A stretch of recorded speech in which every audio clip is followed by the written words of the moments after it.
people ask us all the time where this dynamic duo, the Diamond Duo music began. So I remember it began about 25 years ago. Keith and I were introduced to each other through some mutual friends, and I became interested in him. He was oblivious to that. But anyway, I was also interested in him because he had been a musician for a long time. And so we both liked music and golf.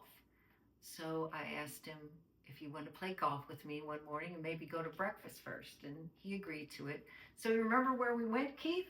So we went to Rich and Charlie's for a nice steak dinner. It was breakfast. Salad. It was breakfast, Keith. It was breakfast. Sue remembers a lot more than I do. So yeah, so we went to breakfast at Bob Evans, and we were having a great time and getting ready to play golf afterwards. And I posed a big question. I do remember Sue wanting to know if you would help me. if I would help her start a band, and I said, I'm pretty good. I know a lot of musicians. I've been playing music for a long time. I'd be pretty good at starting a band. Yeah. But I wanted to be the drummer. Yes. He said, "Can I be your drummer?" And I said, "Sure, but I'm doing this thing with or without you." So Sue is business, and I'm a musician. So that's what she said. I'm doing it with you, without you.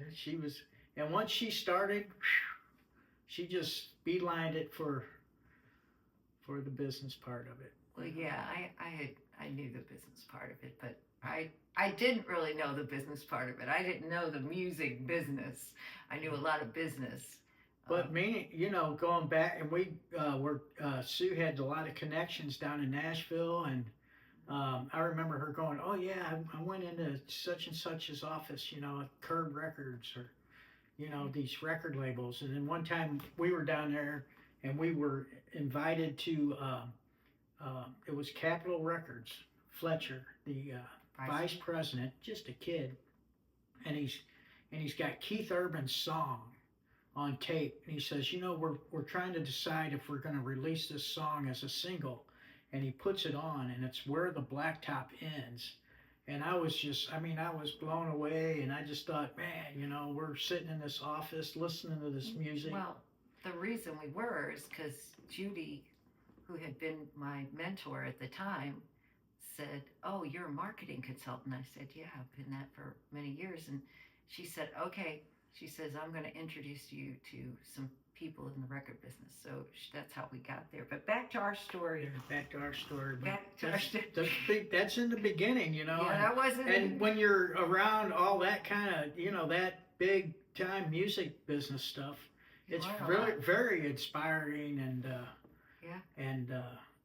So back to us again. So anyway, we started. I think the first thing he did was he said, "I'm going to take you around town. We're going to look at different bands." Oh, yeah. We went to the Casino. Yeah, Casino Queen. And saw was it the Dixie Chicks tribute band? Yeah, it was a Dixie Chicks tribute band. And he could see things that I couldn't see. "Oh yeah, that drummer and that bass player, they're not in agreement on this thing. They're having a little argument on stage." I go, "I don't see that." I said, "I'm paying attention to the lead singer and what she's doing and how." So those are the kind of things that we did at first. Yeah. And we did audition a lot of musicians and things like that. But do you remember when we wrote our first song? I remember writing the first song. We started we went out on your back porch, and we were throwing some lines around, and I remember having a couple good lines, but they didn't rhyme. And Sue said they had to rhyme. Well, yeah, my philosophy was in every song you have a musical hook that engages the audience. Well, you need a lyrical hook to go with that too. I'm like, you don't need to rhyme. And I said, "You have to rhyme." And he said, "No, you don't need to." I'm a B-side player, so the hit song I never really paid much attention to, but the song on the other side is always the song that I kind of like better anyway. So I guess that's why I had that philosophy. And whatever happened to that song that we were writing together? that song never was written It never 'Cause- got written. We because just it needed to rhyme or it didn't need to rhyme. we and threw up our we hands just and threw quit. up our hands. But we did write a song together. I think it was on a night where the power went out, and I asked Keith to get his acoustic guitar and play, Yeah. and let's just enjoy the fact that we can play music even though I the had, power's I out. had a nice little chord progression. I've been playing this chord progression for years. And one day I was going to put some words to it, but I just never had gotten that far. And Sue says, "Oh, do you mind if I got some lyrics coming. Do you mind if I put them to that song?" And I was taken back, because I was kind of wanting to be a little selfish with that progression and He didn't and like keep to it for share. myself. Didn't like to share, but he relented Yeah. and And we said, wrote a nice song called, "Well, Stormy it was Night." called Stormy Nights then, but now it's called Brand New Brand Start. new start, brand new start. And then another song we wrote is called Why. Now, do you remember how we got to writing that song? That's kind of tragic. Yeah, there was a lot of gun shootings going on at the time, and I was thinking about schools, but we had We had a tragedy shooting in our community. in our So community. we were out to dinner one night, and we heard a lot of sirens. We heard a lot of sirens and things, and then we went home, and on the news they said that our mayor had been shot, and some of our councilmen had been killed that night. And we were right in that area because we heard all the sirens and we didn't know what was going on. And the song "Why" came to us. Keith wrote the chords, and I wrote the And- lyrics and the music, but he and helped both- write. And both those songs we had taken down in Nashville, where we worked with Steve Ivy, our producer. Oh yeah, and Steve's amazing. So we have been working with him. He's been around, I guess, for 25 years also. But he is just an amazing arranger, producer, and he works with what he calls the crew. They're just awesome, awesome musicians. And I take my humble songs. We take our humble songs to him, and he makes them magical.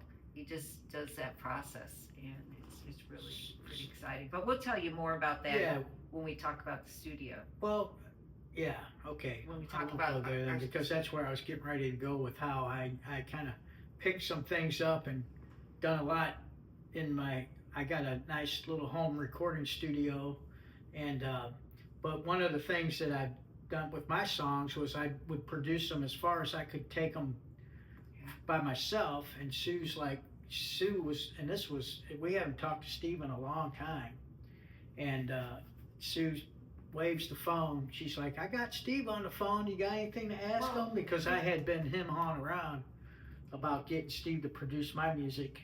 Right. And so I did. I asked Steve. I said, "Steve, I got like 3 or 4 songs right now that I've been working on. I kind of like them, but they're just not. They don't have the Steve Ivy touch, And he says, "Sure, I'd love to do your songs, And so we came up with a little agreement on contract agreements, and I went down and worked with Steve, and got to go to Ocean Way Studios, Yeah, and that was exciting. work with Steve and Come up with the arrangements. I figuring my remember. songs, what I wanted, and was letting him know. And he's really put some thought into it. We worked together for about two, 3 hours down there, and then what he always does is then he says, "Well, I'm going to send you something, and if you like that, then I'll send it to the crew." And I'm like, "Oh," and that's what you want. But each level, even when I'm working with him, and then he sends it back to me, it's like, oh man, just what he sent back to me would have been nice. And then I said, "Yeah, that's great," and then he sends it to the other guys, and it just We'll tell you more It's like- about that when we talk about what it's like going into the studio. Yeah. I'm getting That was distracted. Sorry about that. And so it's okay. Very easy for me to do, by the way, is get distracted. All right, but that's where it began 25 years ago, and we got more to tell you, but we're gonna let you listen to some of our songs that we've been doing over the last 25 years. Some of them are cover tunes, some of them are originals, and some of them I do by myself. Keith does by himself, and sometimes we do them together. We are Diamond Duo Music. .com.